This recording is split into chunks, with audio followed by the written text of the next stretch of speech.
नमस्कार, target with आलोक के current events में आप सभी का स्वागत है। हमारा आज का विषय है अमेरिका में चीनी कंपनियों पर प्रतिबंध। हाल ही में अमेरिका ने चीन की सबसे बड़ी chip maker company semiconductor manufacturing international corporation SMIC और ड्रोन निर्माता SZ DJI टेक्नोलॉजी सहित दर्जनों चीनी कंपनियों को ब्लैकलिस्ट कर दिया है। अमेरिकी वाणिज्य विभाग ने कहा है कि SMIC के खिलाफ कार्रवाई असैनिक उच्च प्रौद्योगिकियों का इस्तेमाल सैन्य उद्देश्यों में करने के लिए हुई है। यह कंपनी चीन की सैन्य औद्योगिक कंपनियों के साथ मिलकर वहां की सेना के लिए काम कर रही है। अमेरिका ने कहा कि चीन ने अमेरिकी उन्नत तकनीकियों का इस्तेमाल अपनी सेना को आधुनिक बनाने में किया है और हम ऐसा नहीं होने देंगे।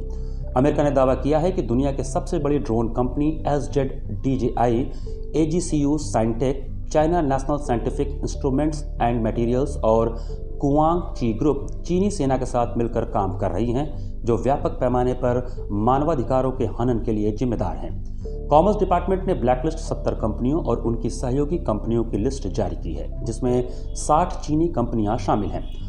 वाणिज्य मंत्री विल्बर रॉस ने कहा कि वाणिज्य विभाग ने चीन की उन कंपनियों को ब्लैकलिस्ट किया है जो कथित तौर पर उइगर मुसलमानों के शोषण और साउथ चाइना सी में कृत्रिम द्वीपों के सैन्यीकरण में सहयोग कर रही हैं। अमेरिका ने अपने बयान में कहा है कि इन कंपनियों को एक्सपोर्ट कंट्रोल एंटिटी लिस्ट में शामिल किया गया है।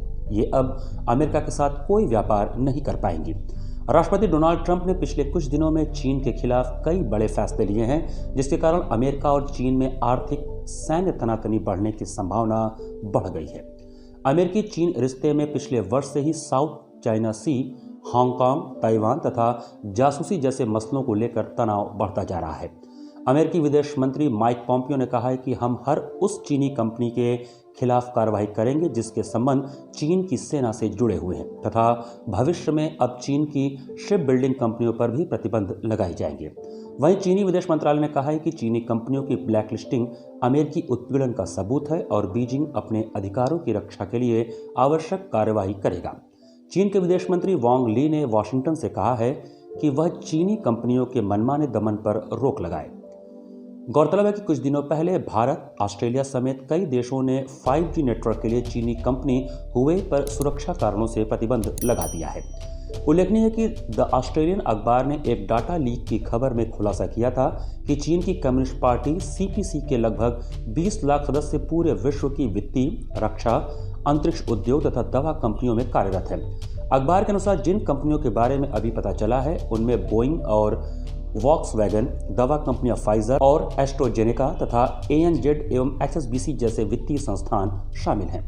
विश्लेषण में पता चला है कि शंघाई में स्थित विभिन्न देशों के दूतावासों में CPC के सदस्य वरिष्ठ राजनीतिक विशेषज्ञ, लिपिक, आर्थिक सलाहकार और कार्यकारी सहायक के रूप में नियुक्त किए गए हैं तथा ऑस्ट्रेलियाई, ब्रिटिश और अमेरिकी वाणिज्य दूतावासों में अपना प्रभाव बढ़ा रहे हैं।